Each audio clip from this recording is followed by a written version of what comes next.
విక్రమాదిత్య అయితే హాస్పిటల్కి పరిగెత్తుకుంటూ వస్తాడు. ఇక వాళ్ళ నాన్న ప్రాణాపాయ స్థితిలో ఉంటాడు. ఇక అక్కడ అందరూ ఉండగా వాళ్ళ చెల్లి అయితే ఏడుస్తూ ఉంటుంది. విక్కీ వాళ్ళ నాన్నని అలా చూసి ఏడుస్తూ బాధపడుతూ ఉంటాడు. అది చూసి అరవింద కూడా వాళ్ళ నాన్నని చూసి ఏడుస్తూ ఉంటుంది. ఇంతలో రమేష్ అయితే ఇలా అంటూ ఉంటాడు, ఈ నాన్న ఆఖరి క్షణాల్లో చనిపోయే స్టేజ్లో ఉన్నాడని చూడడానికి వచ్చావా నాయనా అని చెప్పి అంటాడు. ఆ మాటలకు విక్రమాదిత్య అయితే ఏడుస్తూ బాధపడుతూ ఉంటాడు. నాన్న, నాకు ఒక్క కోరిక, ఒక్కసారి నన్ను నాన్న అని పిలుస్తావా నాన్న అని చెప్పి అంటూ ఉంటాడు రమేష్.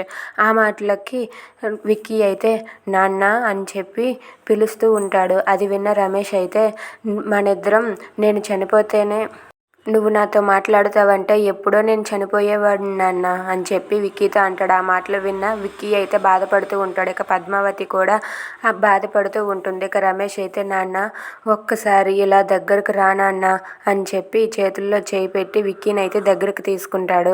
ఇక విక్కీ కూడా వాళ్ళ నాన్న గురించి బాధపడుతూ వాళ్ళ నాన్న దగ్గరకు వెళ్తే విక్కీకి అయితే వాళ్ళ నాన్న ముద్దు పెడతాడు. అది చూసి విక్రమాదిత్య అయితే బాధపడుతూ ఇన్నాళ్ళు ఈ తండ్రి ప్రేమను నేను పొందలేకపోయాను అని చెప్పి అనుకుంటూ ఉంటాడు. Thanks for watching friends. Please subscribe our channel. Thank you.